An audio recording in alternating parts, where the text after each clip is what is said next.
Bonjour à toutes et à tous, bienvenue sur Eloquence. On va recevoir pour la seconde fois l'avocat Fabrice Divisio. Assez connu du grand public, on va revenir sur ses prises de position passées, on va parler actualité politique, élections européennes, on va aller le retrouver tout de suite, c'est parti. Alors, en parlant de débat et d'intérêt, Bellamy, je ne sais pas si tu as vu sa sortie avec Boyard là devant Sciences Po, c'est Pauvre de la, François c'est de la, Xavier, c'est de la com, c'est pauvre quoi? François Xavier Bellamy. Et moi qui avais une réelle estime pour ce garçon, Bah, j'en avais que je aussi. Ouais. considérais comme intelligent, brillant. D'ailleurs, François Xavier Bellamy, il est marrant. C'est un type très drôle. À Moi, quel, à quel, à quel moi j'aime égard? beaucoup ces types-là. Le type t'explique dans une conférence chez des religieuses il y a quelques années, à Toulon, je crois, où il avait dit, il faut savoir que François Xavier Bellamy, c'est la coqueluche des cathos. Oui, C'est-à-dire que c'est absolument. vraiment, alors là, Mais c'est le c'est gendre parfait aussi. genre idéal, Gendre idéal. genre Versaillais C'est ça, idéal, Versaillais, exactement. et par ailleurs, effectivement, brillant à côté de ça, hein, Absolument. brillant philosophe, Absolument. machin.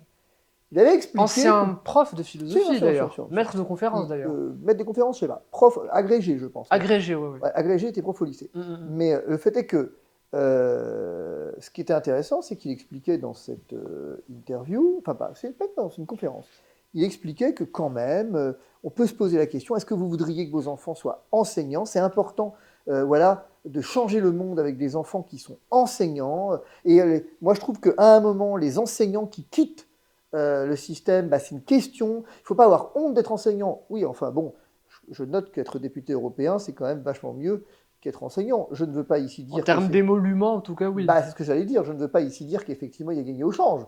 J'en sais rien. Et je ne doute pas de la sincérité de son engagement. Hein. Surtout pas. D'ailleurs, je ne doute de la sincérité de l'engagement Alors, de oui, mais personne. est-ce qu'il ne tombe pas dans les travers de la com un peu futile en ce moment? Tu vois ce que je veux dire? Qu'est-ce que tu veux qu'il fasse, le pauvre mec? Le pauvre mec, effectivement, il a dû se mettre à genoux pour être tête de liste. Il a à gérer des barons. Personne ne veut y aller aux européennes. Mm. Personne.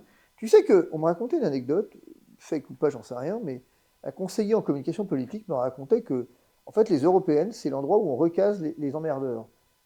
Et où, effectivement, on met des types qui. C'est des intervenants de première classe. Ouais, Quoi. ouais, je vois. Et que, par exemple, Rachida Dati, il y a quelques années, se serait mise à genoux devant Nicolas Sarkozy en pleurant pour dire, mais on ne va pas aux européennes. À Quoi. l'époque où elle était garde des Sceaux? Ouais, mais on ne va surtout pas comme tête de liste aux européennes. Et c'est un fait, c'est une partie de vrai. C'est quoi ta position là-dessus? Sur Gaza, Ouais. j'évite d'en avoir une, ça facilite la vie. C'est quoi ton Euh, postulat alors? mon postulat, il est le suivant. Moi, j'ai dit depuis le départ qu'il y a une violation du droit international, que ça pose des problèmes. La Cour de justice l'a dit. Il y a un risque génocidaire. Mm. Pas moi qui le dis, c'est la Cour qui le dit. Là, c'est objectif. C'est Ok, objectif. ok. Mais le simple fait de rappeler ça objectivement, le simple fait de venir expliquer que être juif, ça ne permet pas tout. C'est-à-dire que être effectivement un peuple qui a réellement souffert dans sa chair, Mhm. ça n'autorise pas à tout faire et n'importe comment, premièrement. Deuxièmement, que ça n'autorise pas ce qu'a subi le peuple d'Israël le 7 octobre à faire n'importe quoi en réplique. Que la guerre, la première des réalités dans une guerre, c'est pas comment on y entre, c'est comment on en sort. Là, tu es en train d'exprimer ton intériorité ou tu relates Je suis en train d'exprimer ce que je dis depuis le départ. donc ton Et intériorité. qu'est-ce que ça m'a valu de dire ça? Ça a valu des menaces de mort, Récemment, là? bien sûr, récemment. Qui t'a menacé? Ça a valu, ce qui notamment effectivement les types là, les quelques organisations juives dont le nom m'échappe, mais peu Le importe. CRIF, le CRIF.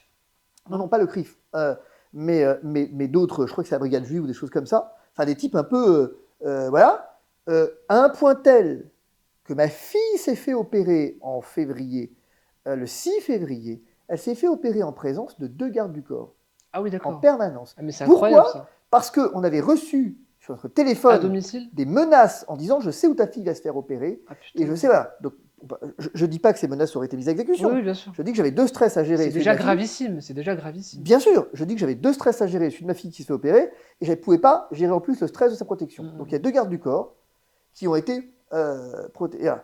Et ce qui est intéressant, c'est que Payés l'un des de gardes... ta poche? On te les a Bah, mis. bien sûr, non, mais de ma poche, D'accord. bien sûr.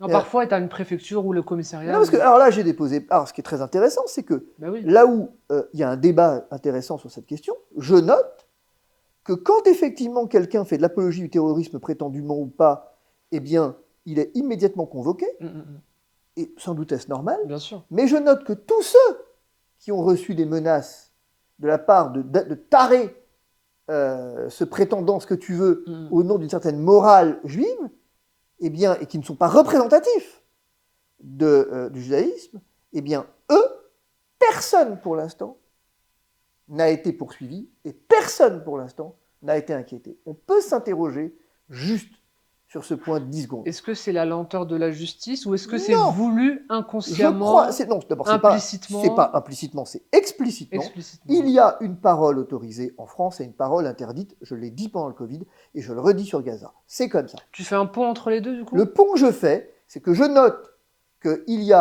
on se félicite de ce que Didier Raoult perd ses procès en diffamation. Très bien. Donc on a le droit de dire, Il les a pas tous perdus. certainement, mais on a le droit de dire qu'il est un charlatan, qu'il a assassiné des gens. On a le droit de le dire. Ça n'est pas diffamatoire.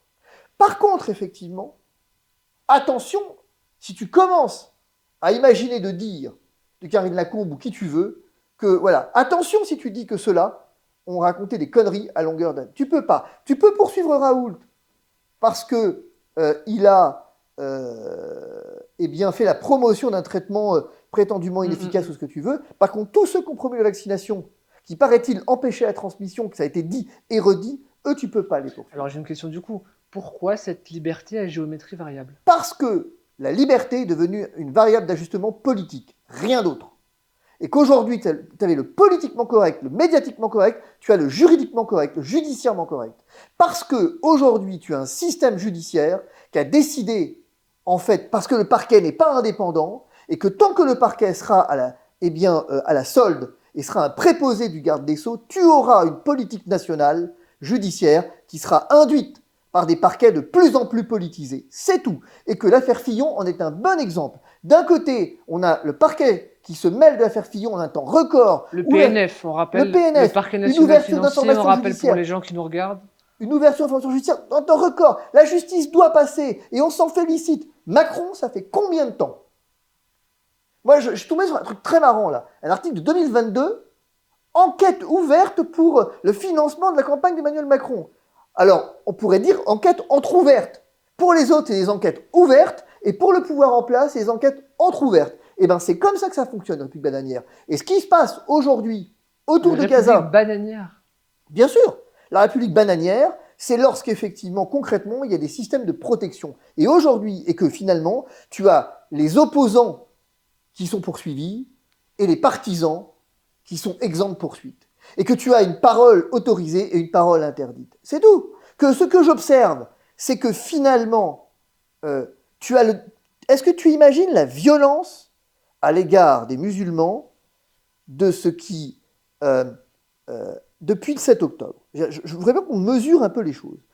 En termes de propos, je veux dire, sur les chaînes françaises ou sur I24 News, sur ce qui se dit à propos. Alors tu cites I24 News exprès parce que ça appartient à Drahi? Non, je cite 24 News parce que c'est eux qui, en permanence, viennent t'expliquer que les enfants de Gaza doivent mourir, que finalement c'est des chiens, qu'à un moment donné, si tu veux, est-ce qu'on imagine la violence du propos? Quant à un Meyer Habib, il faut voir les propos qu'il tient.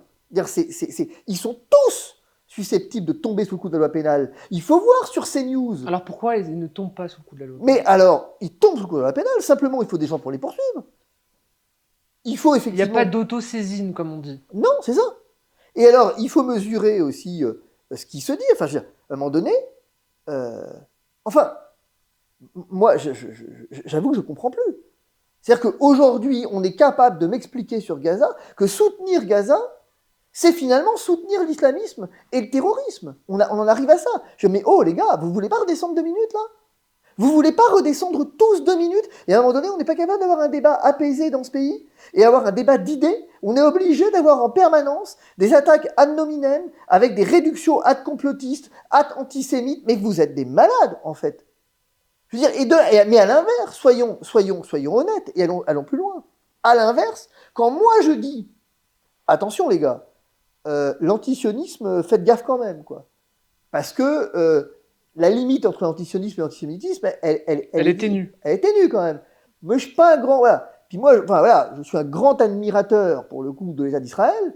Mon Dieu, le fait de dire ça, Là, le fait de dire cette phrase-là sur Éloquence, tu penses que C'est une phrase qu'on ne peut pas dire? Mais alors, ça dépend. Qu'on ne peut plus dire? Ça dépend. Puisqu'il faut être casé, il faut être dans des cases dans ce pays. Je veux dire, soit tu es. Alors, c'est très marrant. Pendant le Covid, je suis d'extrême droite. Et maintenant, voilà que je suis LFiste. Mais effectivement, quand je viens dire, attendez les gars, je crois qu'on ne s'est pas compris. Voilà ce que moi je pense d'Israël. Et pour le chrétien que je suis, pour le catholique que je suis, Israël, c'est quand même. J'appartiens à la génération Jean-Paul II, qui t'explique que c'est, en parlant de nos frères juifs, nos frères aînés, ce peuple à qui Dieu parlait en premier, il parle de frères aînés, nos frères préférés. Et quand je dis ça, du coup on dit, ah ouais, mais il a peur en fait, hein. C'est ça, il a peur. Mais j'ai peur de quoi, moi? Il y a un raccourci qui est fait immédiatement. Tout le temps. Et c'est pour ça que moi j'ai fait le choix, là, d'arrêter de tweeter. Ça fait 2 semaines, 3 semaines. Ouais, j'ai vu. Stop. Stop. Les dingues restent entre eux, et moi je vais aller vivre dans la vraie vie, quoi, à un moment donné. Je vais continuer à utiliser Twitter par mon community manager pour effectivement les annonces, mais franchement, j'ai fait le tour de la question là. Est-ce que ça t'a fait du bien cette mise en retrait? Oui. De prendre un peu de recul comme Oui. ça? Ouais. Oui. Et d'ailleurs, c'est très intéressant, parce que je lisais un article d'un journaliste du Monde, dont le nom m'échappe là, qui s'appelle, pas un article, un livre, qui s'appelle Twitter, j'ai vu naître le monstre. C'est une belle métaphore, ça. Et en fait, je pense qu'effectivement, les réseaux sociaux sont devenus un hôpital psychiatrique à ciel ouvert. Ouais. Non, mais on est toujours. Mais pour revenir sur le sujet premier, je fais le lien comme ça. Je crois que c'est les. Tu vois, j'ai un vrai problème. C'est un accélérateur de particules, c'est ça? Oui. Et j'ai un autre problème. C'est que je ne suis pas totalement hostile à la censure des réseaux sociaux. Alors que tu défends corps et âme, bec et ongle, la Ouais. liberté Et ben, je viens de d'expression. comprendre avec Israël que tu es un peu obligé des fois. Je ne l'avais pas réalisé encore. Mais putain, je veux dire. Alors le problème, c'est que. Que sur cette thématique-là? Non, mais de manière générale, je comprends qu'à un moment donné, tu puisses avoir. En fait, je crois que c'est trop tard même. Ça t'a échappé. Aujourd'hui, je vais te dire un truc terrible. Mais si tu veux retrouver un peu de quiétude, il faudrait les supprimer, les réseaux sociaux. Parce que je ne suis pas en complet. J'imagine bien que c'est impossible. Je ne dis pas le contraire. Mais je dis qu'en fait, l'idée de dire que les réseaux sociaux sont un accélérateur de haine, eh ben, je pense que c'est vrai. De plus en plus. Mais c'est même irréfutable. Et avec tout ce qui est ChatGPT, l'intelligence artificielle qui est galopante, pour moi, ça va aller de mal en pis. Oui. Et le problème, mais tout n'est pas à jeter en fait sur les réseaux, tu vois. Oui, mais rien n'est à jeter totalement. Si on arrive comme ça, est-ce qu'il y a des doctrines qui sont à rejeter totalement? C'est ce que te disent tous les partisans, j'exagère tous les partisans, mais c'est le débat qu'on entend en filigrane, par exemple, sur Hitler. Je fais un raccourci évidemment provocateur. Donc là, on en est à Hitler. Hein. Non, mais je fais un raccourci provocateur en disant, moi, j'ai provocateur, toi, non. Non, mais j'ai longtemps entendu des gens dire, ouais, mais quand même, à peine. Tu sais, le quand même, ouais, mais quand même, Hitler, c'est la politique des grands travaux. Oui, enfin bon, Hitler, c'est quand même 6 millions de morts, c'est effectivement tout ce qu'on sait derrière. Ok, on va se calmer, quoi. Il y a toujours ce mais quand même, ce petit mais quand même. Les réseaux sociaux, c'est mais quand même, ça apporte du bien. Oui, mais bon, c'est vrai. Si c'est des gens intelligents qui savent nuancer un propos, oui. Le problème, c'est est-ce que moi je félicite sur ce point Twitter au moins sur un point, c'est que tu peux enfin avoir des tweets longs. Donc tu peux enfin exprimer ta pensée. Le problème, c'est Musk. Faut dire merci à Elon Musk. Alors. Oui, mais j'ai découvert autre chose. C'est que les tweets longs, plus personne ne les lit. Non. En fait, personne ne lit. Mais c'est comme les articles. Si tu tapes Divisio sur Google Actu, les gens vont lire l'intitulé, mais ils ne vont pas lire l'article. Et ils vont se faire une idée sur l'intitulé. On appelle ça le putaclic. Absolument. Et ça marche vachement bien. On est dans une société de putaclic. Et je peux pas. Et je serais mal placé pour cracher dans la soupe. Enfin, je veux dire, ne soyons pas trop puritains. J'ai envie de dire, j'ai joui de ça, j'ai profité de ça. Soyons honnêtes. Je veux dire, tous tes PMP, c'est que du putaclic. J'exagère en disant ça, mais c'est les 90% de putaclic. Ça fonctionne comme ça. C'est de la provoque, c'est du clash, c'est machin. C'est pas tes PMP le putaclic, c'est ce qu'on en fait. Tu vois ce que je veux dire? Parce que c'est pas tes PMP qui publient les articles. Non, mais on publie des articles le fonctionnement, sur tes PMP. Non, mais soyons honnêtes. Entre la marche du siècle avec Cavada, il y a 30 ans, ou effectivement tes PMP, t'es pas sur le même registre. Aujourd'hui, un Dominique de Villepin, tu vois bien que face à une Apolline de Malherbe, Ce qui va compter, c'est la petite phrase, c'est le clash. C'est un type qui ne peut pas dérouler sa pensée. Et que dès qu'il essaie de dérouler sa pensée en critiquant Israël, par exemple, on va dire oh, toi, tu bosses pour le Qatar. Toi, voilà. On est toujours catalogué. Il faut toujours qu'à un moment donné, il n'y a plus d'espace de débat pour toi? Non, il n'y a plus d'espace de vrai débat. Parce que, tu sais qu'on va en organiser ici des débats? Tu sais pourquoi il n'y a plus d'espace de vrai débat? Pourquoi? Parce qu'on est dans une course à la vue. Ouais. Au vu. Et je veux dire, c'est intéressant. Mais un vrai débat, ça peut faire beaucoup de vues. Moi, j'en suis persuadé. Oui, mais ça peut aussi en faire très peu. Moi, je suis convaincu qu'un vrai débat... Oui, mais ça peut aussi en faire très peu. Et alors? Exactement. Et alors? Je veux dire, et alors? C'est un vrai sujet. Moi, ce que je crois, c'est que, si tu veux, les réseaux sociaux ont conféré un espace de liberté. Ça, c'est indéniable. Liberté d'expression, liberté de parole, liberté de ce que tu veux. Pour autant... Je sens pondre le mais, là. Ben, forcément, parce que cette liberté, elle a un prix, elle a un coût. Ce que je veux dire, c'est que il n'y a pas de liberté sans vérité. Le problème, c'est que la vérité, tu peux pas... Chacun n'a pas la sienne. Il y a une vérité. Que tu progresses vers celle-ci, que tu tendes vers celle-ci, c'est le sens du débat. Le débat, il permet normalement d'aboutir, en tout cas, à une forme de vérité. C'est pour ça que quand on dit qu'il n'y a pas de vainqueur, pas de vaincu dans un débat, c'est pas vrai. Il y a une vérité qui émerge, et si le débat est de bonne facture et de bonne qualité, tu devrais, à la fin, avoir une opinion éclairée. Parce que l'essence même du débat, c'est la contradiction. Bien sûr. Mais à condition que tu aies un certain niveau. Absolument. Le truc, c'est que... À la fois intellectuel et rhétorique. Il y a plusieurs variables à prendre en compte. Bien sûr. Maintenant, le problème, c'est que les réseaux sociaux, pour le coup, à mon sens, le problème qui se pose, c'est que... Là, j'ai un bon exemple en tête qui me vient. Mais je suis tout oui. L'histoire des effets secondaires de la vaccination. Mais qu'est-ce que ça me saoule? Ah mais putain, mais ce truc, mais ça me saoule. Entre ceux qui t'expliquent qu'il y a des milliards de morts et ceux qui t'expliquent que, attends, quasiment, ça a sauvé l'humanité. Tu t'étais pas embrouillé avec Géraldine Maillet sur tes PMP là-dessus? Non mais je me suis embrouillé sur le fait qu'à un moment donné, c'est pas le débat. Ouais. D'abord, s'il n'y a pas d'effet, s'il n'y a pas de gens morts des effets indésirables de vaccination, tant mieux. La première réalité, c'est tant mieux. Est-ce qu'on est capable de dire qu'on souhaite qu'il n'y ait pas eu d'effets indésirables massifs de la vaccination? Est-ce qu'on est capable de le dire? Premièrement. Ben non, parce qu'il faut appartenir à un camp.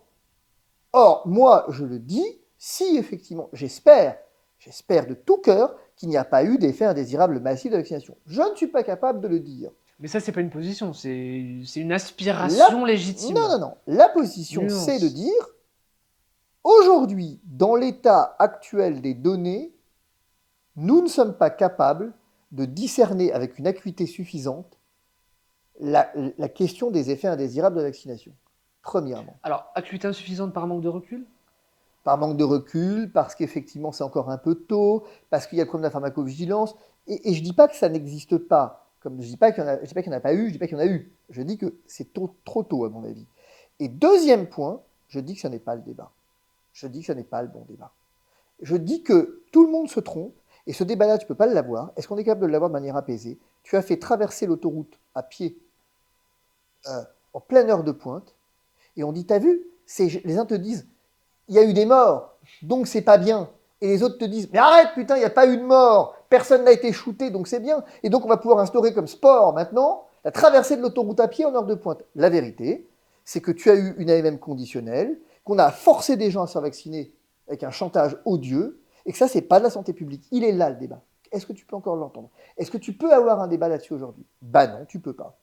Bah non, tu peux pas. Un débat et c'est certainement pas sur les réseaux sociaux que ce débat-là pourra émerger. Parce que sur les réseaux sociaux, tu es dans une image. Tu as besoin de nourrir une image. Et tu as besoin aussi, je crois, sur les réseaux sociaux, de faire le pan. À un moment donné, de montrer. Ouais. J'ai des confrères sur les réseaux sociaux, et je pense à un type en particulier. Avocat? Oui, avocat. Je connais beaucoup, il faut que tu me le dises. Non, mais je pense à un type extrêmement connu sur les réseaux sociaux, contre lequel je n'ai au demeurant pas grand-chose. JB? Non, Eolas. Ok. Eolas, c'est un garçon qui est très amusant, parce que c'est un garçon que moi j'ai côtoyé comme adversaire dans sa précédente situation qui me concerne, donc c'est lui qui me poursuivait. Il était l'avocat adverse. Et c'est assez drôle, comme ce garçon est par ailleurs charmant. Non, mais je veux Charmant, dire, charmant au demeurant. non, mais je veux dire, mais au demeurant, parce que ce que je veux dire, c'est qu'en plus, j'ai aucune raison de le dire, Oui. puisqu'il est mon adversaire, il me poursuit. Mais entre l'avocat qui plaide et l'avocat sur les réseaux Il y a sociaux, une dichotomie. mais incroyable. Mm. Je veux dire, c'est un type avec qui je peux prendre un café demain matin sans Absolument. problème, même si on n'est pas d'accord, peu importe. Mais sur les réseaux sociaux, il doit être provocateur, il doit être. Simplement, il le refuse aux autres.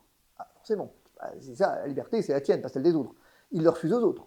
Mais le fait est que c'est un garçon au demeurant extrêmement charmant, dans la vie, je veux dire. En tout cas, c'est l'impression qu'il donne. Et ceux qui le connaissent le disent. Mais sur les réseaux sociaux, il a une posture, il a une cour. Est-ce que tu en as une aussi, toi, sur les Bien réseaux? sûr, mais C'est bien quoi ta sûr. posture? C'est la posture du provocateur. C'est comme ça que tu te définis sur Mais les bien réseaux? sûr, mais bien sûr, mais bien sûr. Donc, mais on est quand tous- les gens te reprochent d'être trop provocateur, ils ont Mais ils ont raison. raison, mais évidemment qu'ils ont raison. T'en as fait trop, tu penses? Trop, j'en sais rien. Ou à la limite, Sur j'en tes sais rien. PMP, t'en faisais trop? TPMP, je pense pas, parce que TPMP, c'est le seul endroit où j'étais sincère. Enfin, non, c'est pas Donc, vrai. sur Pas tes le seul endroit. PMP, tout ce que tu as dit, c'est toi. TPMP, Tu en l'as fait, pensé. oui, complètement. TPMP, non, TPMP, c'est d'ailleurs assez marrant parce que Sur les débats avec Castaldi, machin, qui te disait non, que t'étais TPMP, dangereux, etc. non, TPMP, il y avait, enfin, provocateur peut-être, mais parce que c'est ma nature Mhm. aussi. Mais TPMP, c'est l'endroit où j'ai été moi-même, pour le coup. C'était un espace de liberté, ouais. Ouais, c'est un vrai espace de liberté, TPMP. J'ai écrit un bouquin qui s'appelle Lettre à Cyril Hanouna, Ouais, j'ai vu. et dans lequel je dis ça, en fait, à un moment donné. Je dis qu'en fait, TPMP, c'était le seul espace de liberté dont on disposait. T'en as parlé en plateau. Ouais. Hein? T'en avais parlé en plateau, il me semble. Ouais, ouais, c'est le seul. Moi, je trouve que, voilà, TPMP, et j'ai jamais joué de jeu sur TPMP, moi. J'ai pas. C'est vraiment jamais. C'est un des derniers môles de résistance où il y a un débat un peu sincère, ou vrai en tout cas. En tout cas, je crois vraiment beaucoup, je veux croire, je me trompe peut-être, mais sur le fait que Cyril a voulu vraiment organiser des débats. Vraiment, un truc, non, il clash, machin, mais Oui. après, que je sois bon client, tout ce que tu veux, c'est notoire, c'est évident. Mais on parlait tout à Tu es l'heure, un bon client. c'est la rhétorique, mais ça, c'est comme ça. Non, je pense cependant que oui, sur les réseaux sociaux, j'en ai trop fait, et je vais même aller te dire... Mais c'est pour ça cette prise de recul. Oui, et la condamnation de l'ordre des avocats à mon égard Ouais, j'ai vu ça. sur les réseaux sociaux, et ben, je vais te dire, avec le recul, je la trouve pas si injustifiée que ça. Oui. Elle est pondérée Il plutôt. faut avoir l'honnêteté de dire qu'à un Bien moment sûr. donné, c'était bon que quelqu'un dise « Attends, peut-être qu'il aurait fallu le faire différemment, peu importe, mais le fait est que l'ordre auquel j'appartiens dise à un moment donné « Attends, t'es sûr là? C'est too much là. Ouais. T'es sûr que c'est vraiment comme ça qu'il faut communiquer? À un moment donné, qu'est-ce que tu fais là ?» C'est peut-être pas totalement décalé, peut-être pas totalement... Il faut savoir faire son mea culpa, je crois que c'est aussi très important de savoir le faire. Moi, j'ai aucun problème à dire que... Il y a une machine, en fait, au bout d'un moment. Et tu vois, je suis très content d'un truc, moi, dans cette... C'est la seule interview que j'ai acceptée ici. Éloquence Éloquence, ouais, pour l'instant, j'en ai pas accepté d'autres. Par exemple, j'ai refusé tout un tas de trucs qui m'ont été proposés sur certaines chaînes télé. Et tu vois, demain matin, si TPMP se représentait, j'irais pas, pour le coup. Même si, en toute honnêteté, ça me manque un peu. Il y a un côté adrénaline. Absolument. Qui Et me du manque un direct peu. de surcroît qui est. Oui, c'est ça. Mais j'irais pas pour la raison suivante. Je pense que il est bon de savoir... Pardon, mais je retiens qu'Éloquence, c'est la seule interview que tu as acceptée. Je suis Ouais. désolé, je le souligne. Pour l'instant, Merci Fabrice. J'en ai refusé pas mal. Enfin non, pour tout refuser, parce que je considère qu'en réalité, je crois que j'ai plus rien à dire. Bah non, ça, non, Bah je suis si, pas d'accord. finalement. Tu vois, j'ai beaucoup reproché aux gens de donner leur avis. J'ai beaucoup reproché aux gens de donner leur avis. En disant, mais on s'en fout de ton avis. Mais parce qu'ils ont des avis insipides. Oui, mais j'ai aussi dit, mon avis, on s'en fout. J'ai pas arrêté de le répéter, Ouais, ça. c'est vrai. Ouais. Mon avis, on s'en fout. Bah alors, si on s'en fout, j'ai qu'à la fermer, quoi. Parce que finalement, là, on passe sur l'avis. Mon avis sur Gaza, est-ce que ça intéresse quelqu'un d'autre que moi, mon avis sur Gaza? Et l'erreur, c'est de croire que ton avis puisse intéresser les gens. Parce que tu es suivi, parce que tu as eu un peu de lumière à un moment donné. Et je crois qu'il y a une tentation contre laquelle il faut lutter en permanence quand tu as eu un tout petit peu la lumière. En permanence, c'est de la maintenir allumée à tout prix. Ouais. Et pour ça, tu es prêt à faire plein de choses. Est-ce que j'ai succombé à cette tentation? J'en sais rien. J'espère que non. Pas trop, en tout cas. Mais en tout cas, j'aurai le privilège de m'en être rendu compte. Et à ce titre, je crois profondément qu'il fallait que la lumière s'éteigne. Bon, ça m'a fait plaisir, Fabrice. Prochain rendez-vous, un débat, ça te dit? Oui, oui, Ouais, c'est bon, c'est ok. Je te dis à très vite. à très vite. Salut, Fabrice. Merci à toutes et à tous d'avoir regardé cette vidéo jusqu'au bout. On vous donne rendez-vous sur Eloquence dans quelques jours pour une nouvelle interview. D'ici là, prenez bien soin de vous. Ciao.